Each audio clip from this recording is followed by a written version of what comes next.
They say caves are quiet, but they're wrong. A forest is quiet. A library is quiet.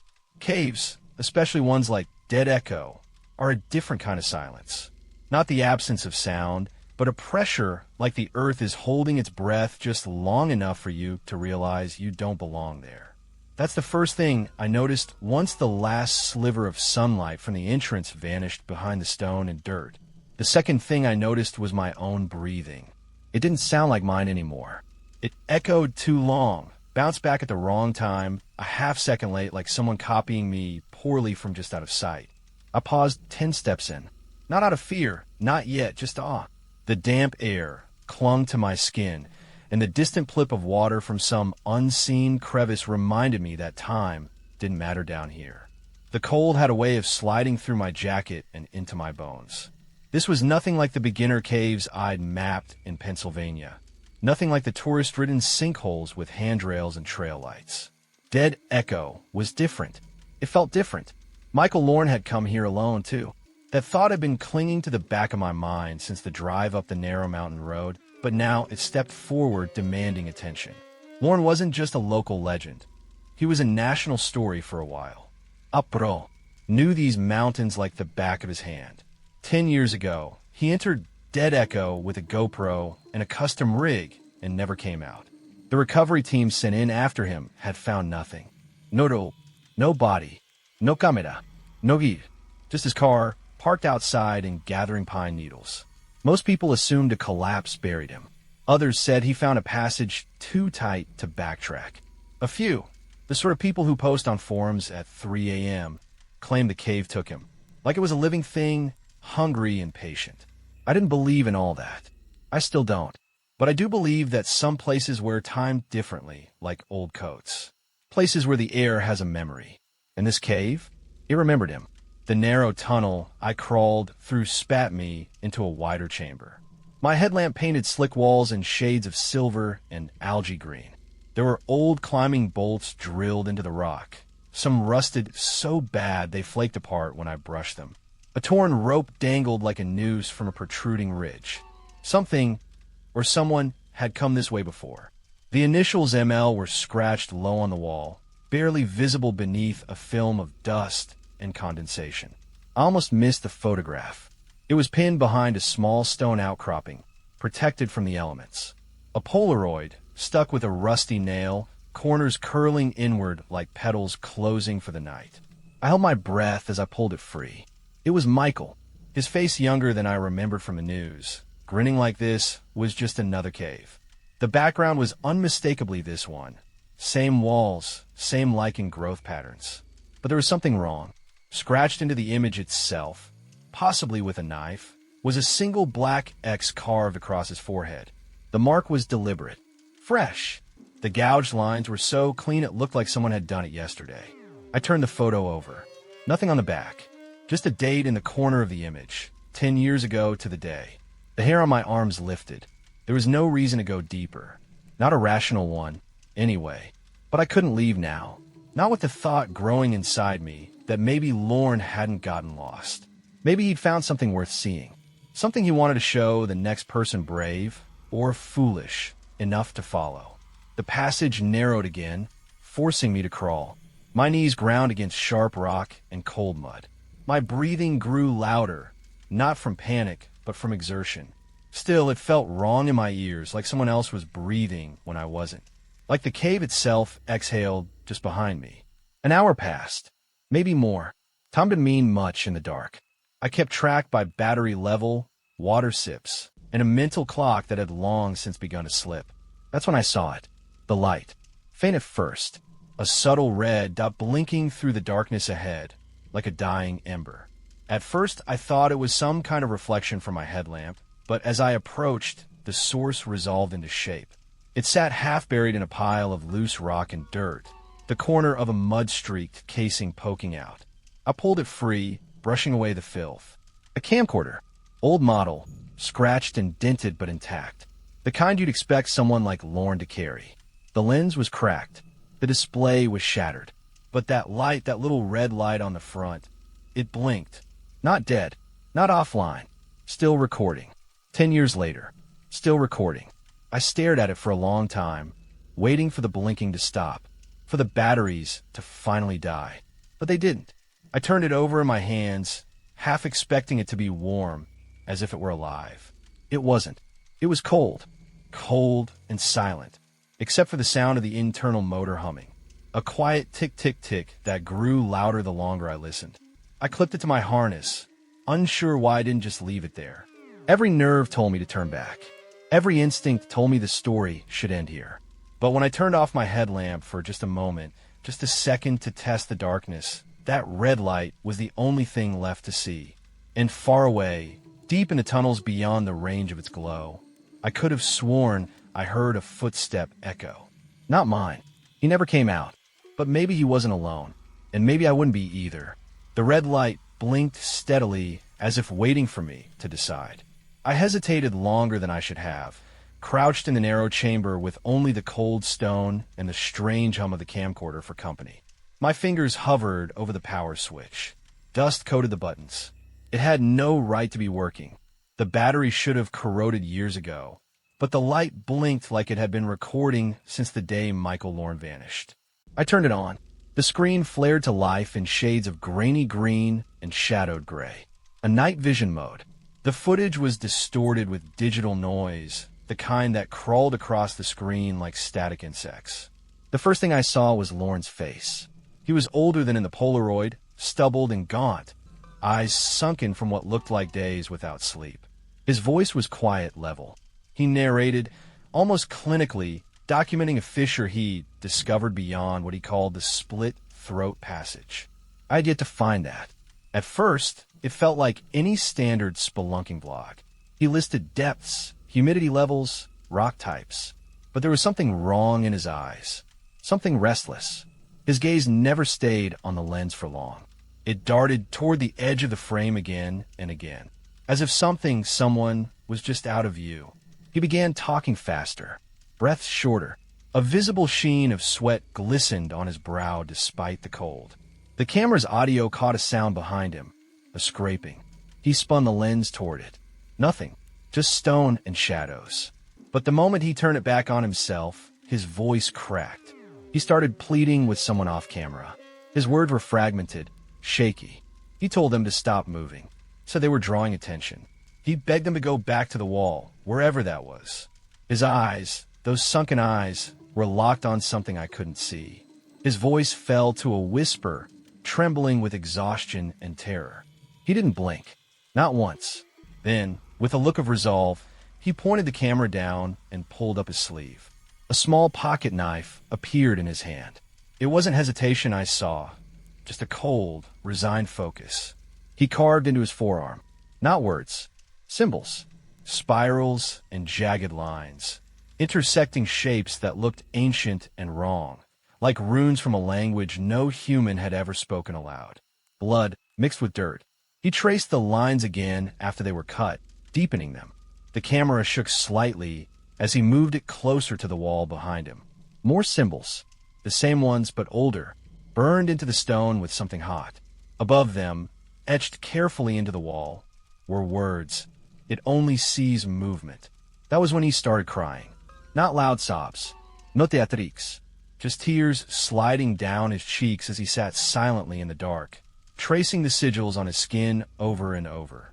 His hand trembled. His lips moved, but the words were barely audible. A mantra of some kind, repeated again and again, not for the camera, but for something else. The camera glitched. A flicker, then a frame of static. When the image returned, Lorne was standing now, staring at the wall, his back to the camera, his posture rigid, like a soldier awaiting orders. For a full minute, he didn't move. Then he spoke, without turning. He said that it lives in the stillness, that it doesn't hunt like we think it should, that it waits until your light shifts, until your breath trembles, until your foot slips. It doesn't feed on flesh, he said, but on the act of noticing, on the moment you realize you're not alone. He turned then, slowly, deliberately, and faced the lens. His face was blank, hollow. Something had gone out behind his eyes, like a light bulb dimmed just enough to let the darkness in. He leaned in close, so close that only his eyes filled the screen. And he whispered, "Tell the next one." It listens through your light. Then static. I stared at the frozen screen until it flickered black. I don't know how long I sat like that. Minutes. Hours maybe. The camcorder's battery finally gave out with a soft click, the red light blinking one last time before disappearing. The darkness that followed was suffocating. Then my headlamp flickered. Just once. Then again. My fingers flew to it instinctively, tapping the casing, shaking it. But the flickering continued. A pulse. A slow stutter. The tunnel beyond the small chamber went black. For a few heartbeats, I could see nothing. The light returned in bursts, short flashes of white against the stone. My shadow danced along the walls. Each burst lasted half a second at most. That was enough. In one of those flashes, I saw the passage behind me. Empty. The light blinked again, and this time I heard it. A breath. Not mine. It was low and wet, drawn in like air pulled through a flooded throat. It came from behind me, from the dark corridor that twisted deeper into the cave. My own breath froze in my chest, and for a moment, the cave fell silent again. Then another inhale. Closer. I didn't move. Couldn't. I remembered the words burned into the wall. It only sees movement. So I sat, absolutely still, waiting. Stillness became survival. The breath I'd heard behind me faded back into silence, and when the light finally stabilized, I didn't dare turn around. I focused on the rock in front of me, the texture, the temperature, the tiny flecks of moisture collecting in the grooves. I counted to 60. Twice. 3 times. My pulse was a metronome in my throat. Eventually, I crawled forward, not out of bravery, not out of choice, just the slow, dragging momentum of someone trying not to die. Backtracking through that narrow tunnel, the one where the camcorder had been buried, wasn't an option. Something in me knew that. If I turned around, I wouldn't find the same path waiting. I wasn't sure I'd find anything at all. The crawl space ahead narrowed into a jagged chute. I slid through on my stomach, pack scraping against the ceiling, every movement deliberate. I told myself this was a mental trick. Isolation, fatigue, darkness playing games on the brain. But even as I clung to logic, the cave changed. The rock beneath me wasn't like the stone I'd passed through earlier. It was darker, veta, and wrong. I found a footprint an hour deeper, bare, human, and doubled back over themselves. They weren't mine. They couldn't be. I'd been crawling for too long, and these were walking prints. They pointed both ways. Forward, then back. The same treads. The same pressure points. As if someone had walked in a circle that wasn't a circle at all. They vanished at the edge of a drop where the path forked. One tunnel sloped down to the left, a tight corkscrew. The other wound upward into a slanted crack no wider than a body. I chose down. The walls wept with condensation as I descended, and strange moss clung to the surfaces. At first I didn't notice anything unusual. Moss in a cave isn't rare. But this moss, it grew up. It clung to the underside of overhangs and arched toward the ceiling, defying gravity like it had a preference. No light reached this far underground. Nothing should have grown here, but it had, and it reached for something unseen. Time blurred. My watch had stopped ticking somewhere past the first chamber. Maybe from water damage. Maybe from something else. I tried marking hours by notes in my field book, but when I flipped back through the pages, my own handwriting stared back at me from entries I didn't remember writing. Descriptions of things I hadn't seen yet, or hadn't seen then. Pages that described the moss, the backwards footprints, even a crawl space slope, before I reached any of them. My name signed at the bottom of each note, dated with today's date. My handwriting, my field book, but none of it familiar. I tore out a fresh page and scribbled down what I saw now. The notes were erratic, sloppier than usual. My pen shook slightly. I told myself I'd read them again later to see if they changed, to see if I remembered writing them. My voice echoed oddly when I tried speaking aloud. It didn't come back the way it should. The sound bounced, warped, returned garbled. But worse, it sometimes came back different, as if something else repeated the words with slight variation, a beat too late, like an actor flubbing a line he'd only read once. I stopped speaking after that. The passage tightened into a tunnel barely wide enough for my shoulders. I scraped through sideways, ears pressed against the stone. my breath condensed in the air. Each exhale a slow ghost that vanished too fast. The walls narrowed until I felt them pulse, not move exactly, but respond, as if the cave were breathing with me, matching me, mocking me. And then the backpack, wedged between two boulders where the tunnel widened just slightly. I spotted the corner of it under a layer of silt and black dust.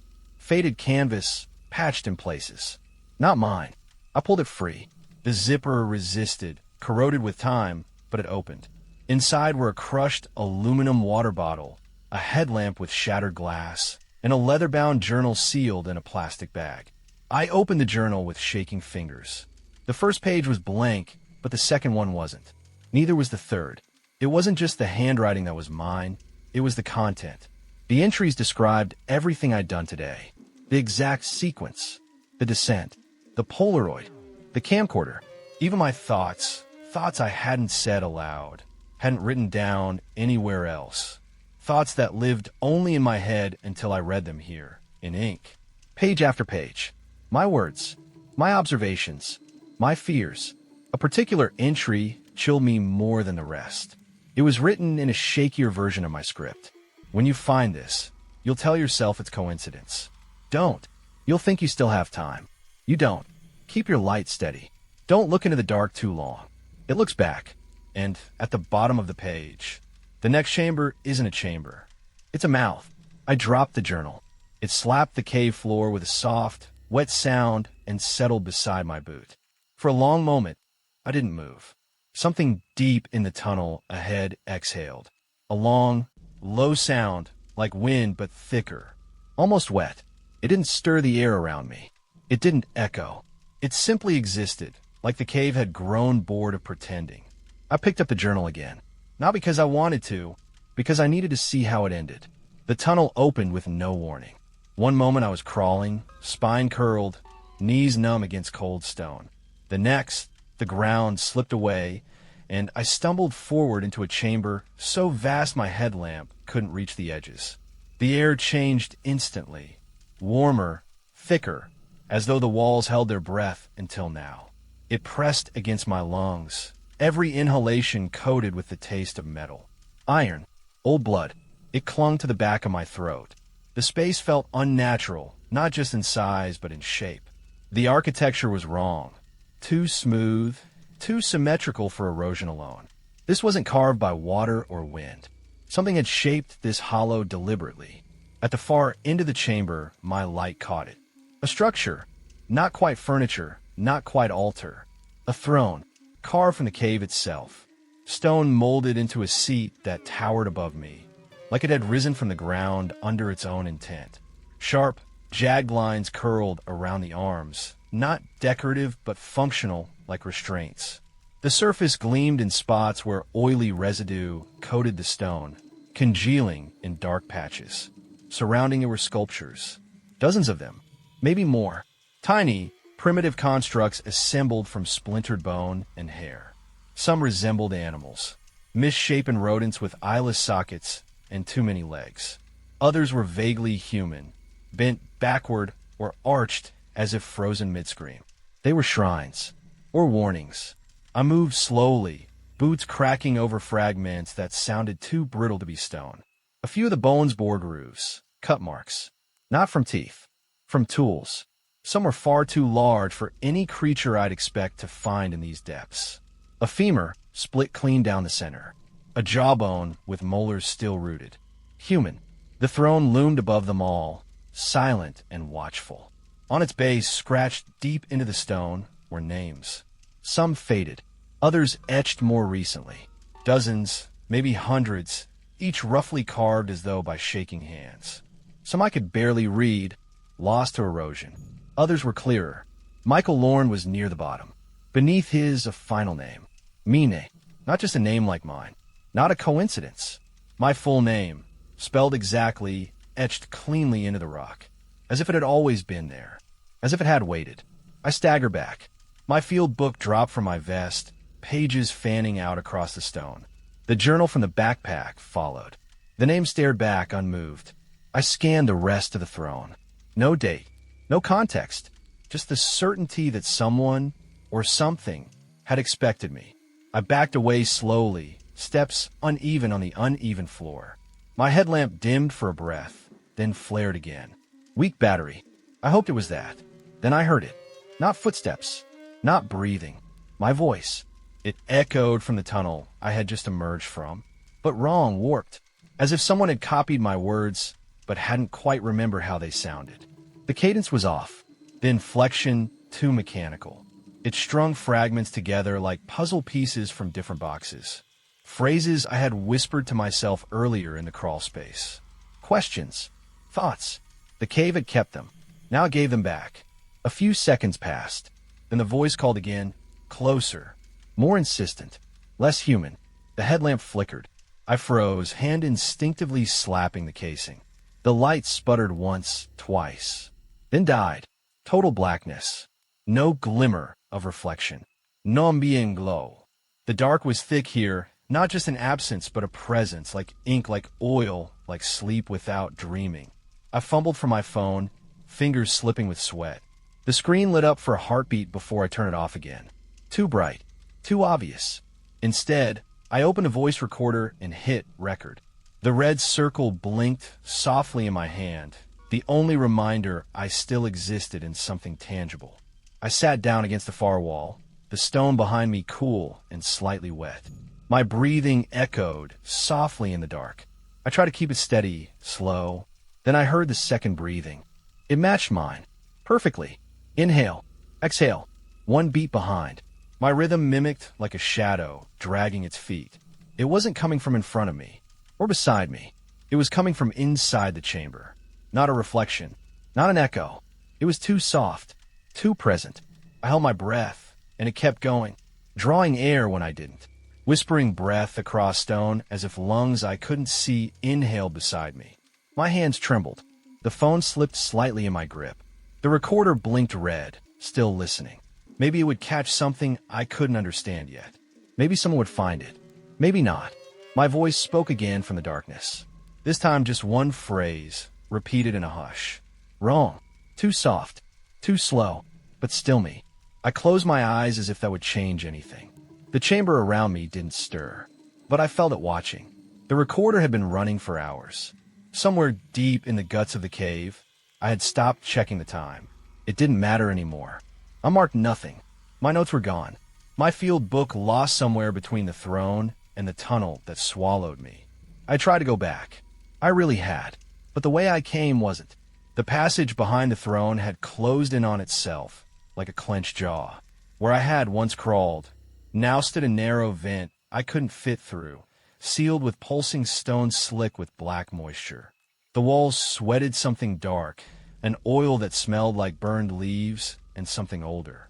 It coated everything, my fingers, my clothes, the soles of my boots. It stained the pages of the journal I'd tried to carry, until the ink became soup and my own name slid off the paper like it no longer belonged to me. The whispers started soon after I turned back. Not voices exactly, but intent, language without sound. They came from behind the walls, as though something lived just beneath the rock, pressing its lips to the other side and breathing against the stone. Occasionally, my own name surfaced in them, warped and wet, spoken like a question, like a joke. I didn't answer.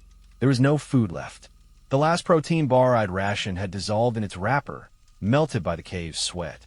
My water was gone. I hadn't felt hunger or thirst in hours, maybe days. Or maybe I'd simply forgotten what they felt like. Even my body no longer ached. It just drifted forward, guided by instinct or submission. The tunnels had changed shape. I was certain. Places I recognized had reversed or split. A chamber I passed twice had grown teeth, stalactites that hadn't been there before, now curved downward like icicles made of bone. At one point, I stopped to catch my breath and found my own footprints looping back toward me. I kept walking. Eventually, I found it. Tucked inside a hollow, half submerged in black muck, was another camcorder. Not Lawrence. Not the one I had carried. This one was newer, modern, sleek, still powered on. I watched the screen blink awake. My reflection stared back, grainy and colorless in the night vision. I was standing outside the cave mouth, fresh, unscathed, my gear still clean.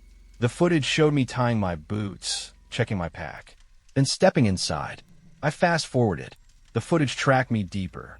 The same tunnels, the same markings, the Polaroid, the camcorder, the crawl space. Each moment I remembered had been recorded, faithfully, but not by me, by the cave. Each fear, each hesitation, every moment of unease. Documented. This wasn't surveillance. It was curation. When I stopped the tape, the realization settled in my bones like frost. Michael Lauren had never existed.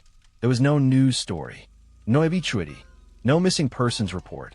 I tried to recall where I'd first heard the name, but it slipped like wet rope through my thoughts. He was a fiction, a seed, a story embedded just deep enough in the culture to stick, passed on in whispers, forums, urban legends. Allure. The cave fed on storytellers. Each of us left something behind, a breadcrumb, a myth, a warning. But the warnings didn't matter. That was part of it. The story was the bait. The fear in our voices, the descent into doubt, the recording of our unraveling. That was what it wanted. Each tale echoed out into the world above, dressed as mystery, drawing in the next. It wasn't a predator in the traditional sense. It was an invitation, and I had RSVP'd. The battery icon on my phone flashed red. My headlamp had died long ago. I'm moved now by feel alone. The camcorder stayed strapped to my chest, still running, still watching. Maybe it didn't need light. Maybe it never had. I sat in what felt like a hollow carved out for this exact moment. My back pressed against the wall. My fingers found a recorder again. The voice memo still open, still listening. I brought it to my lips. The last thing I had was my voice. My message. If someone found it, if it reached anyone at all, it might stop the next one. Or maybe that's what it wanted me to think. The red light on the camcorder blinked. I hadn't touched it. I reached up slowly, but my fingers weren't near the light. The red glow wasn't mine. It blinked once. Then again, a second source, deeper in the tunnel, just outside the threshold of where my eyes could see, even if I'd had light. A new light, or one that had been here all along. I lifted my phone. No signal, no light, just a voice recorder.